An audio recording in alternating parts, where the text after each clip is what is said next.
Good afternoon, ladies and gentlemen. Welcome to this joint press conference in connection to the meeting of Nordic foreign ministers here in Helsinki today. First, we will hear short remarks by the Foreign Minister of Norway, Anniken Huitfeldt, followed by Minister Haavisto from Finland and Minister Billström from Sweden. After this, we will have some time for questions from the media, and maybe we can reserve some time in the end of the press conference for individual interviews to the individual ministers. First, Minister Huitfeldt, may I please ask you to give your statement from here? Please, the floor is yours. Thank you. It's great to be here in Helsinki to meet in a Nordic format. We meet in a time of unprecedented challenges. President Putin has tried to divide Europe, but he has failed. Europe has rejected Russia's aggression, and the Nordic countries are more united than ever. We stand up against aggression on our own continent by a country in our neighborhood. With Finland and Sweden joining NATO, the Nordic security cooperation will have a new dimension. But there are other forms of security besides military security.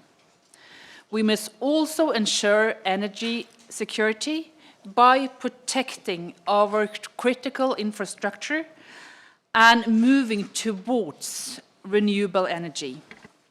And we must continue to make the Nordic voice heard on the topics on human rights and international cooperation. The trust and cooperation between our countries is unique. We will remain each other's closest partners through this crisis and after. Thank you.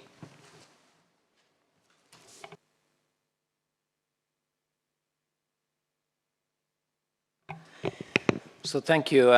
This is a great opportunity for me to meet again my good colleagues Anniken Huitfeldt and Tobias Billström. Tobias has already also been in Finland once, so this was your second time in, I think, in 2 weeks to be here. One more time, welcome.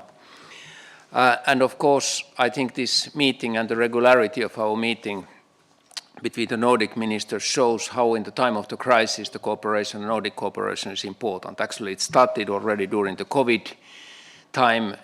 We had a very regular meeting among the Nordic ministers. Then, of course, the Belarus organized migration against Poland and Baltic states concerned us all. And then latest Russian aggression against Ukraine, which is also unifying us, as Anniken very clearly stated. As you know, Finland and Sweden applied for the NATO membership last spring. We have been quite successful in ratification process. We have now 28 out of 30 NATO countries that has ratified. We have 2 remaining countries, Hungary and Turkey. We are still waiting for the process, and we have this trilateral cooperation with Sweden, Turkey and Finland, looking some of those concerns that Turkey raised in Madrid summit. We are looking forward, of course, this end of this ratification process to be as rapid as possible. We also have been discussing, as Anniken mentioned, about the Nordic energy security. It's a very important topic for us all. And of course, we have also the Nordic countries are in a key position when the coming COP27 is coming this autumn in Egypt, and where the climate issue is addressed. That is definitely our common interest. We had last June here in Helsinki, a Nordic Africa summit, actually a summit between Nordic ministers and African like-minded countries and their foreign ministers. Around 20 African countries participated.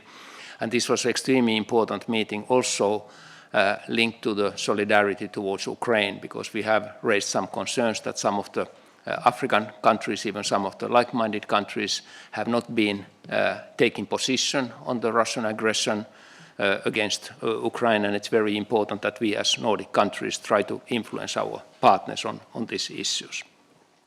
Last but not least, I would like to take up some United Nations issues. First, of course, how important Finland thinks and we in the Nordic countries think that the grain trade agreement has been to get the Ukraine food out from the country, but how important this grain trade agreement has been for the developing countries. And we hope that Russia will, as soon as possible, return back to the grain trade agreement. Secondly, I was yesterday in Vienna visiting IAEA, the UN nuclear agency, and its leader, Mr. Grossi, and we discussed about the nuclear risks currently in Ukraine, about the Zaporizhzhia situation. He has been leading in a very brave way the UN delegations to look at the nuclear security issues around the Zaporizhzhia, and of course we appeal to each and everyone, to all parties, that nobody should increase nuclear risks in that region. And I also learned when talking to Mr. Grossi about their concern about these rumors about the dirty bombs. IAEA is ready to check every rumor and every location where somebody states that there are risks for the dirty bombs, and I think this is a very important work that UN can do at the moment also to correct all the false news that are around this topic. Thank you.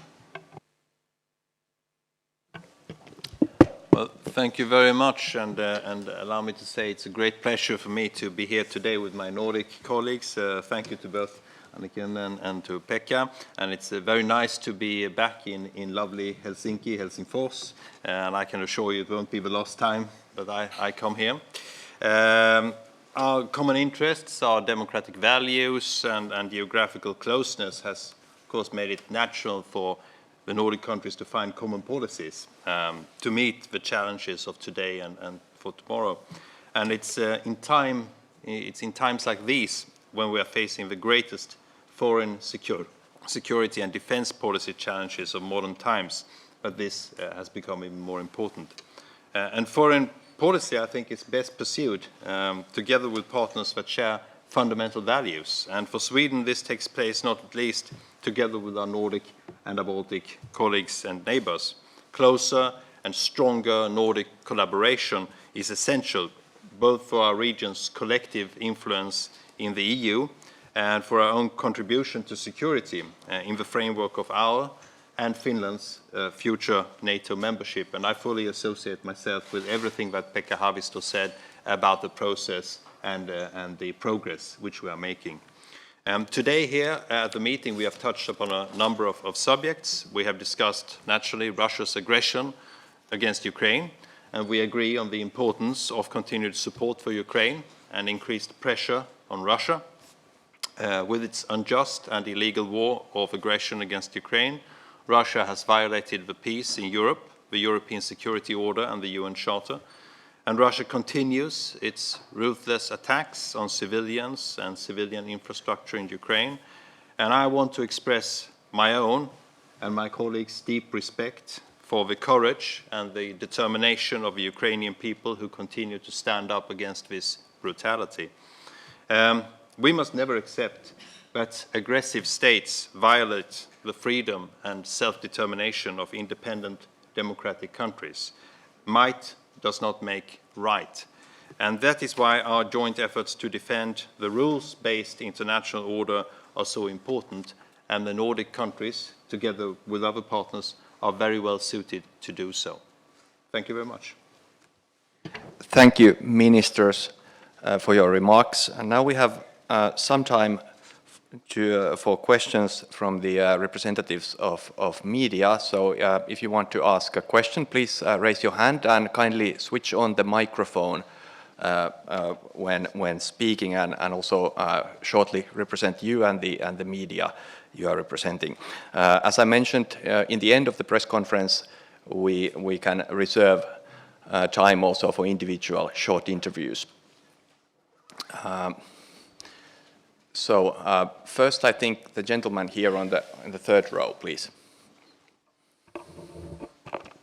Yeah, my name is Hannu Tikkala, and I'm from the Finnish Broadcasting Company. I think this goes to Finnish and Swedish foreign ministers, because President Sauli Niinistö said just a couple minutes ago on social media that he had a phone call with Prime Minister Viktor Orban, and Finland can count on Hungary with its NATO ratification. Do you see the situation in the same way, and what do you make of the statement? Well, if I start, I had a visit to Budapest. I've been talking with my colleague Peter Szijjártó a long time about the process in Hungary, and he has confirmed that first of all they will deal the Finnish and Swedish applications simultaneously, and they are not putting any conditions on Finland or Sweden on this NATO application process. Some time will be taken by the Parliament to be ready with this ratification process, and our understanding is that during the month of December they should and could be ready in Hungary. This is my understanding, so it's very much in line what has been now expressed also by the President of the Republic.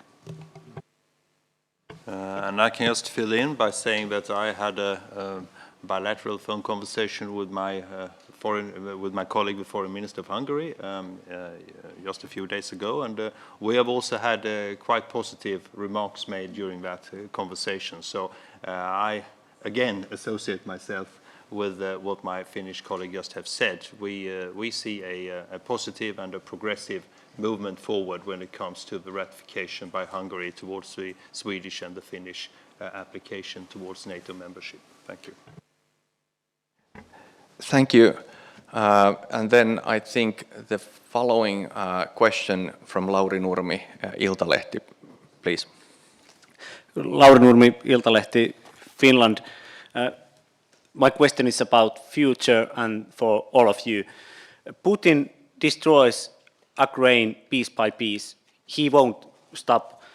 Beautiful words about Ukrainian bravery do not save Ukrainians. When will democracies face the truth, come to the point that saving Ukraine requires sending in reinforcements and far more effective weapon systems, air power, for example, than today? Thank you. Thank you very much for the question. In his address to Parliament, our Prime Minister, Mr. Ulf Kristersson, emphasized that Russia's war on aggression against Ukraine and the defense of Ukraine's freedom and sovereignty will be the defining focus area of Sweden's foreign policy in the coming years. So we must provide as much possible support to a war-torn Ukraine that we can do, politically, economically, and also in terms of security. A long-term and cohesive program for civilian reconstruction and military support will be developed. We are looking into the possibility of transfer of more qualified weapons system, to answer your question as extensively as I can do at this press conference. Ahead of winter, priority must be given to immediate humanitarian aid, and Sweden will also continue to provide support through the EU civilian and military CSDP missions. The Minister for Development and Development Cooperation and Trade, Mr. Johan Forsell, my colleague, will be given a special responsibility for Sweden's support to the reconstruction of Ukraine. And I have to say that we have had positive discussions on this subject as well at the meeting here today. Thank you. Well, Mr. Putin is trying to threaten us to focus on domestic problems, like inflation and also energy prices, rather than solidarity with the Ukrainian people. We will, of course, continue to support Ukraine. They have to win this war with military equipment, more advanced weapons, humanitarian assistance, and during our meetings today, we have been discussing also the reconstruction of Ukraine after Russia is being defeated. Maybe from the Finnish perspective, and as you rightly said, words are not enough in these circumstances. I think it was a historic decision from all of our countries last spring to start to send military equipment to Ukraine. Finland has sent now 9 times, very relevant military equipment. We don't publish the contents of these, but these are relevant material that Ukraine has asked from us. At the same time, we are ready to take part to the reconstruction already now during the time of the war, because we see the damage done, as you rightly said, to the water systems and electricity systems in cities, which make the winter more difficult for civilians. We have also received around 44,000 Ukrainian refugees to Finland, and of course it's a matter of our responsibility to take care, as good care as possible for these. These are mainly women and children. We are offering the schooling for children here, and of course we'll support these people as long as needed here, and ready to take even more refugees if that will be the case. Finally, we have been supporting in European Union the increase of the European Peace Facility. Latest amount was 500 million that was added to this European Peace Facility, and at the same time we have been supporting both the training of the Ukrainian troops in UK. There are some Finnish trainers as well, and then we supported in the EU context the new training initiative around to 15,000 Ukrainian soldiers, which will take place hopefully this autumn. So these are the practical steps also taken by Finland. Thank you. Thank you. I think we have a time at least for a couple of more questions, and then in the end for individual short interviews. I think next the gentleman here in the first row, please. Björn Lindahl, Nordic Labour Journal. During the foreign policy debate in the Nordic Council today, there were several voices that said we need to rewrite the Helsinki Agreement on Nordic cooperation. How is this done? Is it the prime ministers who invite this to happen? Is it the foreign minister? Is it the Nordic Council? Are there any concrete plans of rewriting the Helsinki Agreement?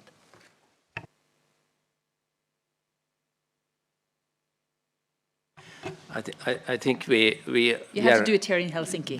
Yeah, we have to do. That's the first principle. Let's do it in Helsinki. Secondly, since we are not fully in the technicalities of this, how to rewrite it, it's something also that the Nordic Council, of course, has to advise how the political cooperation should be deepened. But an issue that we noticed during this meeting here in Helsinki is that we are talking now together about the Nordic security issues, serious security discussions, and when you look at the history of the Nordic Council, of course, there was a moment because of Finnish situation also that we were not able to discuss security issues among us, and this is the new era, of course, when firstly Sweden and Finland are joining NATO, so then all the Nordic countries are members of NATO, and the important historic decision also by Denmark to join the European Union defense activities was an important step. So all this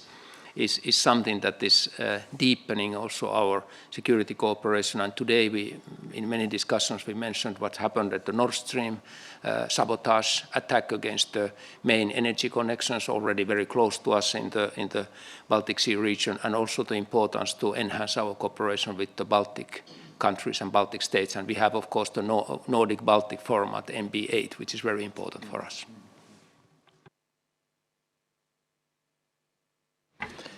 Thank you.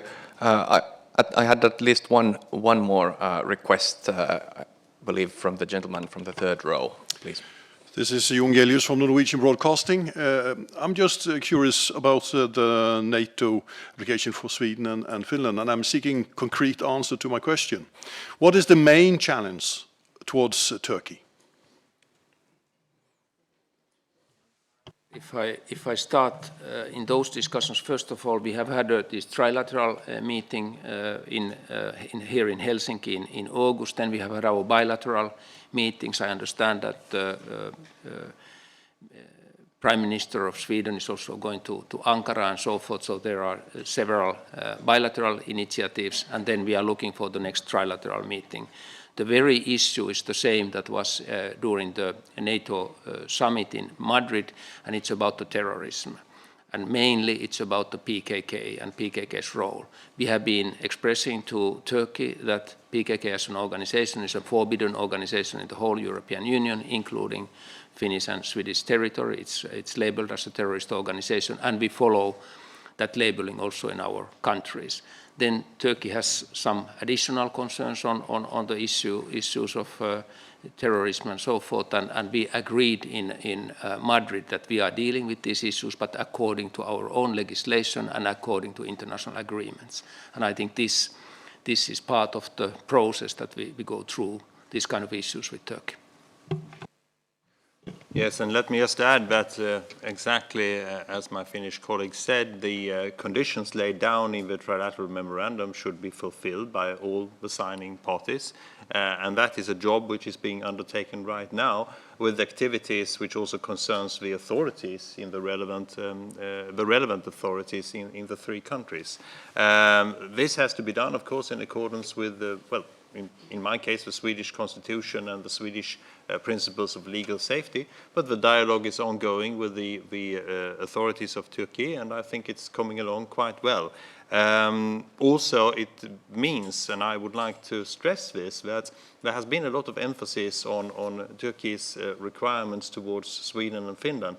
But I would like to underline that we also have interests with greater cooperation, for example, between crime-fighting authorities, something which is also laid down in the memorandum. We wish to see this because it's going to be beneficial for both Turkey and for Sweden and also for Finland. But people cannot commit crimes in our countries and then disappear to Turkey. And this will also form a basis for a sound and good basis of cooperation between the countries in the future.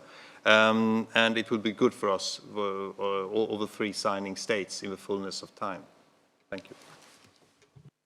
Thank you. And at least one more question was from the lady there on the second row, please.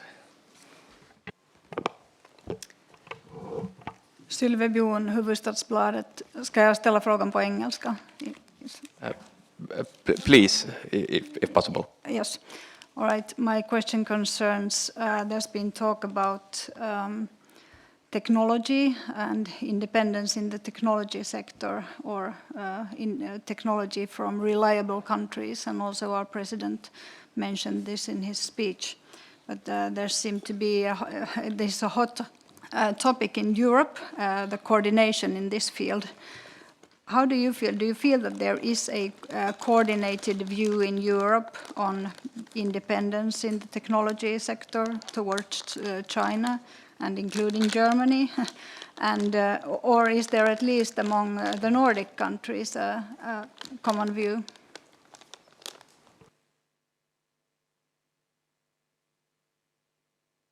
Resilience is certainly on the agenda.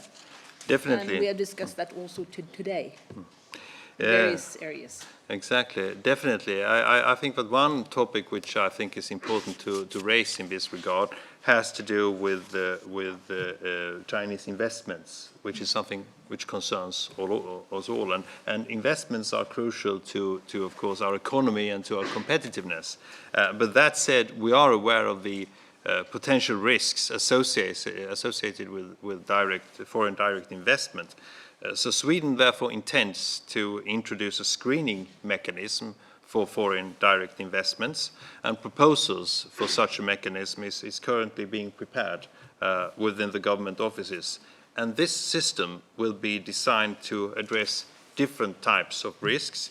It will not be directed towards individual countries, but it is obvious that you need to have a balanced view when it comes to these matters in order to safeguard, for an example, against industrial espionage and other hazards. Thank you. From the Finnish side, just shortly, we have been looking, of course, these high technologies. We have been looking at our security of our 5G network, and we have also mechanisms to control the different initiatives that are there. And of course, when we made our own China strategy, we stressed also the role of the universities and so forth, again, to protect any of these high-tech issues for any espionage. Thank you. I believe we have reached the end of this joint press conference. Thank you, ministers, representatives of media. I believe ministers have some time for individual short interviews after this, if there are requests. Thank you.